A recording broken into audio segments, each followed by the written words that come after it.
evolution of RWA in the last 12 to 18 months has gone from lots of different private market assets, whether that is startup tokens or real estate tokens or anything that's not publicly listed. And we've sort of crossed sides now, and we're seeing this big uplift in publicly traded assets, which would be something like a tokenized treasury, tokenized stock. It's a lot easier to value these assets because they're publicly traded. The private market assets does have challenges still remain around instantaneous or frequent valuation. Because when you think about it, a startup's typically valued on the last round. If the last round was 2 years ago, maybe the valuations change. Well, valuation change. Who determines that? It's difficult.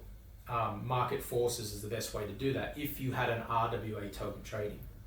On the flip side, a tokenized treasury is easy to find out what the value of that is at any point in time in the day, and there's a lot of people doing it, and there's a lot of different types. There's a lot of ways to do that.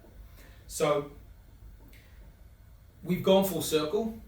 Wall Street was anti-crypto, anti-RWA.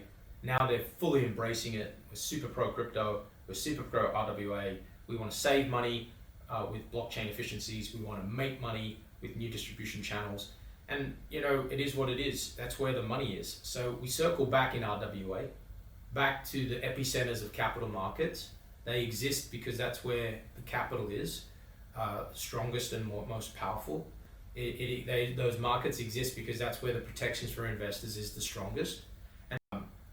And what's exciting for us, at least, is that the institutions are interested in making money, and it doesn't get much more complicated than that. What we built and the DNA of IXS was, how do we make RWA as easily accessible to everyone, as easy as buying cryptocurrency, wherever they're from. And so most people who aren't in developed markets cannot access these treasuries and money markets and tokenized stocks. They're not allowed. There's no access. They don't have bank accounts. They don't have US dollars. They're never going to be approved. So if you live in Singapore, it's easy to buy a stock, relatively easy. You might have 5 different places you could buy it on or more. If you're in Indonesia, Vietnam, or Philippines, or Thailand, it might be impossible. And it is impossible for many people.